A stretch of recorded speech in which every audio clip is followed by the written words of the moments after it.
Okay, this is just a bit of the start of a series on unfamiliar texts that we're going to have a look at. We're doing unfamiliar text. It's an externally assessed standard, so it's part of your exam, and it's probably the least amount of work for the most credits that's available. So it's really well worth your while.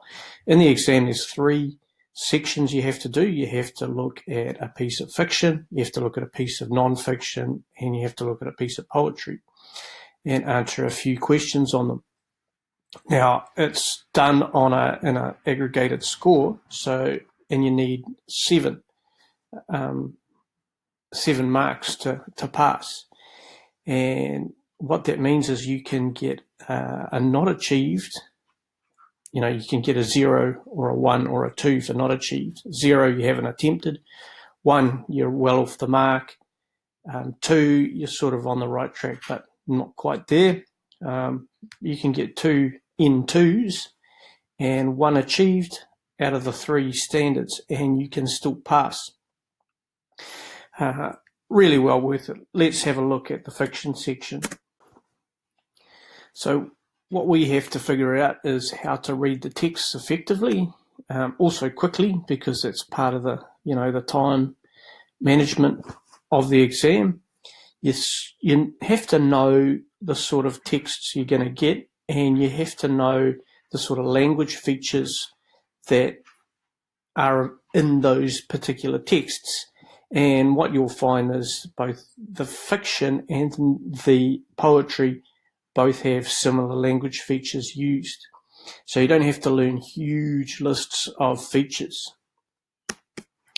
So, fiction texts. There's always a question about the purpose, and the purpose is always the same. It's to entertain us through immersing us in an interesting situation. And when you're answering a question about the purpose, you're going to give a little bit more specific detail than saying, it immerses us in an interesting situation. You'd give a little bit more detail about that actual situation, but that's the purpose. The structure is always the same: introduction, problem, climax, resolution. There's usually some sort of conflict in there. And the main idea is usually the character's response to the situation that they face. With the fiction text, it's probably just going to be an excerpt. It's just going to be a chunk of a much longer fiction text that you'll have a look at. But you'll still get some of the problem, the climax, or the resolution stuff in there. And there'll be definitely some sort of idea that you can respond to. Here are the sorts of language and what it's used for. So you've got direct speech, dialogue between characters. Okay, that's often used. Often short sentences will be used for contrast and emphasis. If there's strings of short sentences together, it can be to create tension, especially when there's some sort of action happening. With figurative imagery, you need to know personification, metaphor, and simile. Those are your main ones that are usually there and obvious.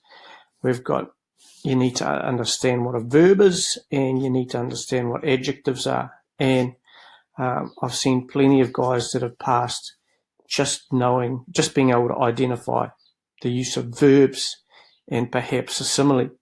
So understanding these things, I've got adjectives as well, and I've got a real fancy one in there, pathetic fallacy. And pathetic fallacy sounds really fancy. Examiners love that sort of stuff. And that's a parallel between the character and the environment. So, as an example, the character might be unhappy, and it's a gloomy, wet, rainy day. Unhappy, rain, pathetic fallacy. So that's a quick blast on fiction texts.